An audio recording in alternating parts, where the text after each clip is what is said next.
All right, for our next series of demonstrations, we're going to be moving into, again, going back to this idea of combustion. If you recall from earlier, combustion requires the availability of oxygen. So Dr. Domini is going to be doing a couple of presentations where we've got, in the first, no oxygen present, and in the second, a source of oxygen. And we'll be able to see the difference in reactivity, the difference in reaction rate as we go through these. So, Dr. Domini.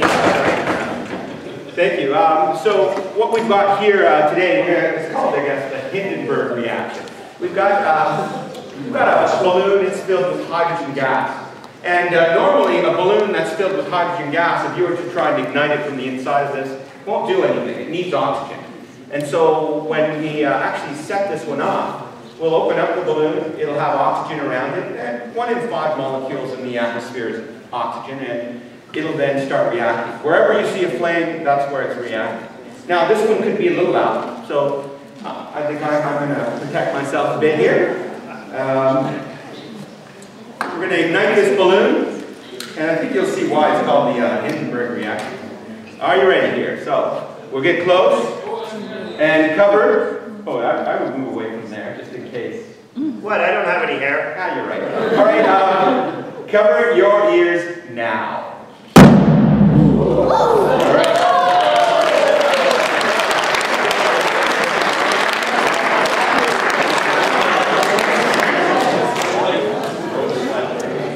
Now, that reaction only occurred outside of the balloon, right, around it. And it created a nice fireball. And, I don't know, relatively speaking, it's let's say a slow reaction.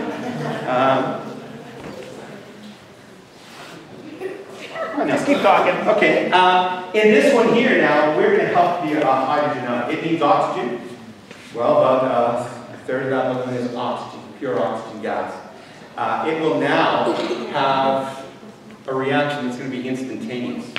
All right, it's so fast that it'll create a sonic boom, so it's really loud. To protect your ears, cover it with the palm of your hands, right? But I'll give you some time. I'll get this here ready. All right. I will cover up as well here. All right. Are you ready?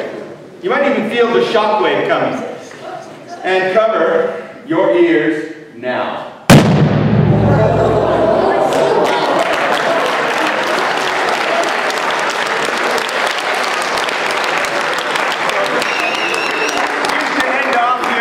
This hydrogen being used as a fuel is something that's, well, starting to become a reality, right? Cars are being powered by hydrogen fuel cells, and hopefully you can see that there's a fair amount of energy that we find in that fuel. And it's clean burning, forming just water vapor. All right, thank you.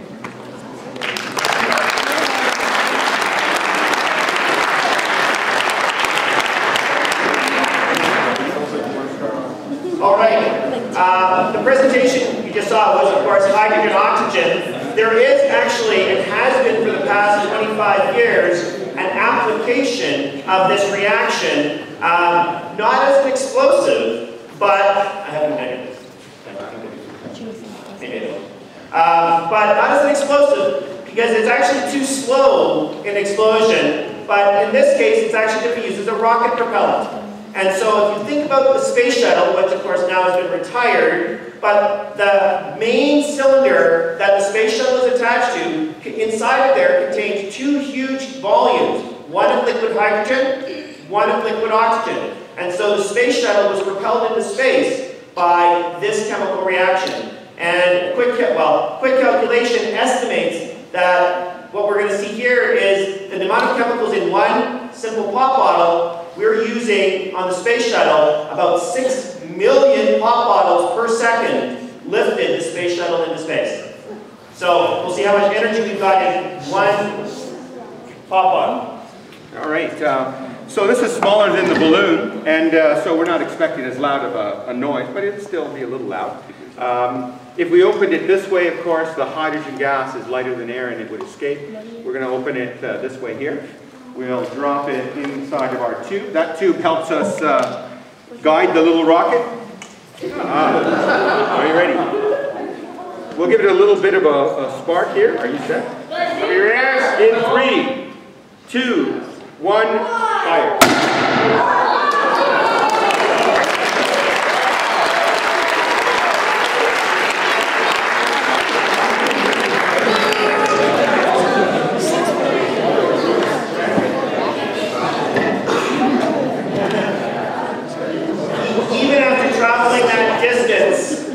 And that mark on the wall was there when we started. Even, and if you just look over this way, the pop bottle crushed a good half of the bottom of the divots. If this is impacted directly into a concrete wall, and we do this just to emphasize the amount of energy that's here, this pop bottle crushes to half its volume. You try doing that in a fraction of a second, and try to crush a pop bottle. There's a lot of energy.